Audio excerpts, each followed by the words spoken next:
Threatening millions returning from the long holiday weekend. Much of central Texas is under a tornado watch. Twisters, hail, and flooding slamming parts of the south and the plains. A swift water rescue saving a mother and toddler trapped in floodwaters in Tulsa, Oklahoma, and this tornado touching down in New Mexico. It's been a record-setting holiday weekend. Here's ABC's Jill Benitez. Tonight, severe storms and flooding rains threatening millions headed home from the holiday after a weekend of wild weather. Overnight, 6 reported tornadoes, 5 in Texas, north of Abilene, multiple funnels touching down off Highway 277 near Stamford. Wow, look at that. Another massive tornado churning up the dirt in Portales, New Mexico. In Afton, Texas, massive hail. Softballs as big as a baseball hat. At the nation's airports, the TSA says they screened more than 3 million people Friday, making it the third busiest day of all time. But there were multiple incidents. Late Sunday night, a packed Southwest Flight 168 bound for Denver reporting a lightning strike. Something's wrong with that radio. And we got lightning strike. Megan Quinlan was in a window seat. It was just this big flash that flashed outside of the window. We could feel the electricity coming on the floor of the cabin into our feet. And a passenger on board this flight from Tokyo to Houston had to be restrained with zip ties by 2 Marines on board after he tried to open an emergency exit door. The flight diverting to Seattle, both planes landing safely. And Lindsay, the worst time to drive is right about now, especially in major cities, of course. If you can, try waiting till later tonight, and you should have the roads all to yourself. Lindsay? Some good advice, Gio. Thank you. Let's get right to meteorologist Danny Beckstrom from our station WABC here in New York. Hi, Danny. Can you time out the severe weather for us? Storms firing up as we speak, Lindsay, with more than 20 million Americans under alerts tonight in the south. Tornado watches in effect in central Texas. Severe thunderstorm watches from New Mexico and West Texas to Mississippi and Alabama, while flooding remains a big concern in the entire region.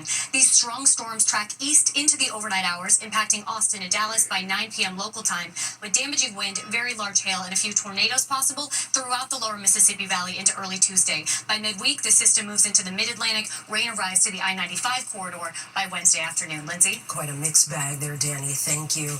Now to the urgent search for a former police chief convicted of murder and rape.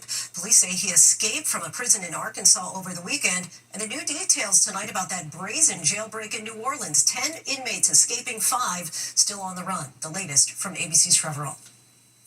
Tonight, the urgent search for a former police chief turned escaped convict. Grant Hardin broke out of an Arkansas prison this weekend. The 56-year-old had been locked up since 2017 for murder and rape. And officials say Sunday he disguised himself in a makeshift officer's uniform, taking off through a secure entryway. Authorities now closing roads and scouring the area, warning Hardin could be armed and dangerous. It comes amidst a growing search for several inmates who escaped jail in New Orleans more than a week and a half ago. 5 inmates still on the run, all of them previously charged with second-degree murder. At least 9 people have now been arrested for allegedly helping these inmates, including another inmate accused of giving them a blanket and shirts to climb over the facility's razor wire. They're going to make a mistake or get tired of running. And when they do that, if you're there or close by, you'll be able to pick them up. And Lindsay, as for that escaped Arkansas murderer, he previously worked as the police chief in a small town not far away and admitted to killing a fellow government employee. Authorities say he is extremely dangerous. Lindsay? Trevor, thank you. Now to an American man accused of plotting to firebomb the U.S. Embassy in Tel Aviv. Investigators say they found 3 Molotov cocktails in his backpack and what he posted on social media. More now from ABC's Stephanie Ramos. Tonight, a man from Colorado is now behind bars, charged with trying to firebomb the U.S. Embassy in Tel Aviv and making threats against President Trump. According to a criminal complaint, Joseph Newmeyer, seen here on Facebook, went to the branch office of the U.S. Embassy in Tel Aviv a week ago, carrying a backpack. There, the dual American-German citizen allegedly spit on a guard outside and then walked away. When the guard tried to stop him, Newmeyer allegedly repeated profanities and fled, leaving that backpack behind. The complaint says when the guards opened the backpack, they smelled pure alcohol. An Israeli bomb squad also called to the scene, later recovering 3 Molotov cocktails that contained flammable liquid, namely ethanol. Earlier that day, the 28-year-old allegedly posting on Facebook, "Join me this afternoon in Tel Aviv. We are burning down the U.S. Embassy. And death to America. Death to Americans." Prosecutors say they also found multiple online posts by Neumeyer threatening the lives of Trump and Elon Musk. Lindsay, authorities say Neumeyer arrived in Israel in April. He was deported to the U.S. and arrested by the FBI at JFK Airport this weekend. If convicted, he faces up to 20 years in prison. Lindsay. Stephanie Ramos for us, thank you. Next night, President Trump honoring the fallen, laying a wreath at the tomb of the unknown soldier. The president is now blasting Vladimir Putin, calling him absolutely crazy. And what Trump's now saying about a new tariff threat on the European Union. ABC senior White House correspondent Selena Wang has more. Today, President Trump marking Memorial Day at Arlington National Cemetery, laying a wreath at the tomb of the unknown soldier to honor America's fallen. We share in the sorrow of their beloved families, and as one nation, we give thanks for the ultimate gift they have so selflessly given to all of us. But the president also using his Memorial Day message on social media to lash out at federal judges who blocked his agenda and blast his political opponents, calling them, quote, scum. A republic that I am fixing after a long and hard 4 years. That was a hard 4 years we went through. Who would let that happen? People pouring through our borders unchecked.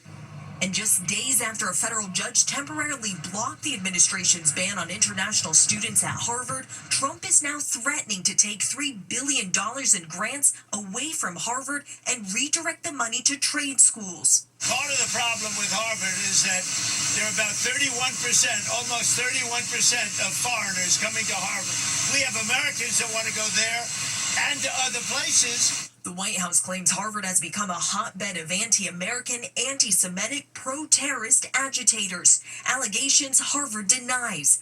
A hearing is now set for Thursday, but until then, the fate of nearly 7,000 international students at Harvard hangs in the balance. We're all panicking. We're all overwhelmed. Time of uncertainty, literally, like I've never experienced it before. And tonight, the president also turning his frustration towards Vladimir Putin just hours after Russia unleashed its biggest bombardment of Ukraine since the start of the war. In a rare rebuke of the Russian leader, Trump saying Putin has gone absolutely crazy. I'm not happy with what Putin's doing. He's killing a lot of people, and I don't know what the hell happened to Putin. I've known him a long time, always gotten along with him, but he's sending rockets into cities and killing people, and I don't like it at all.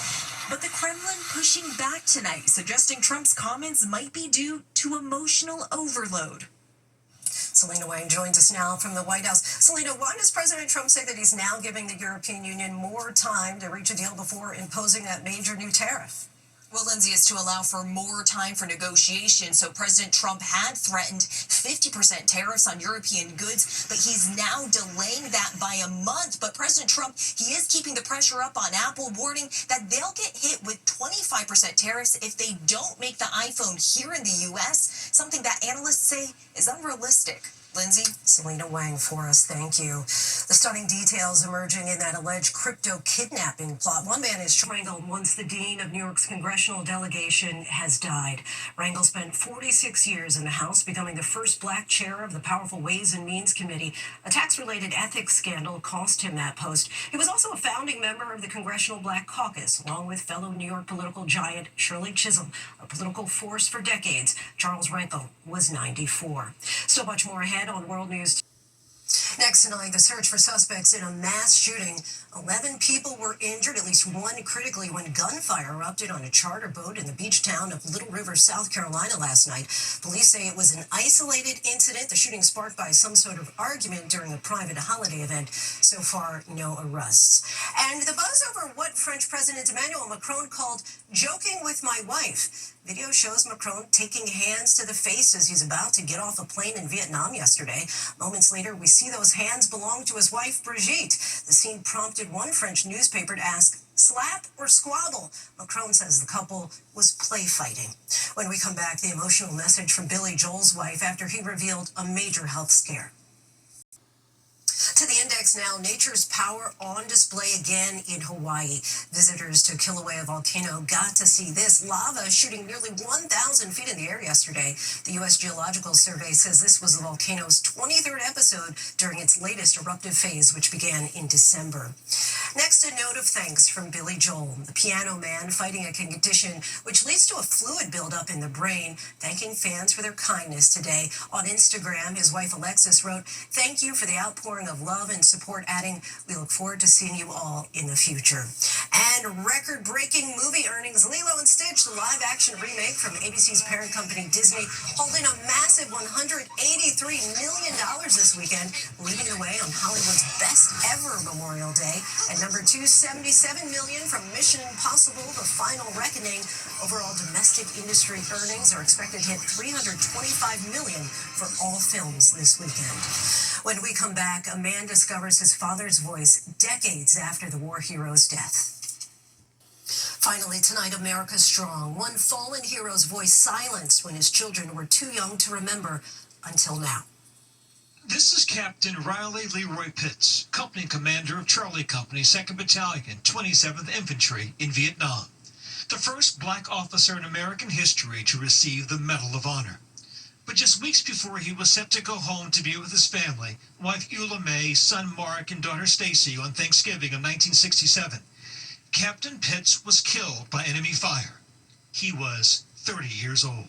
His son Mark told us he did not remember the sound of his father's voice until one day when his mother sat down to watch TV. The story started with my mother was watching the Ken Burns documentary on Muhammad Ali. No, I will not go.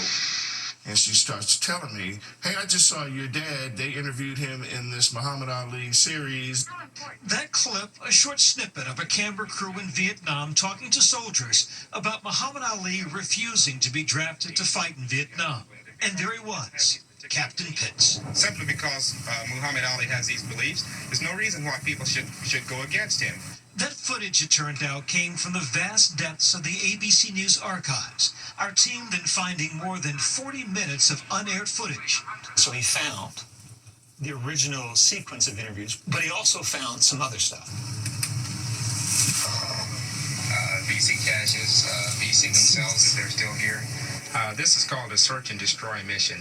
I'm watching his mannerisms, and that's the first time I would obviously remember his facial expressions, his body language. Every member of the Pitts family teared up, emotional as they watched. So I have one more to show you. Because he made such an impression on the team from ABC News, they went back again and they interviewed his soldiers who were with him when he died.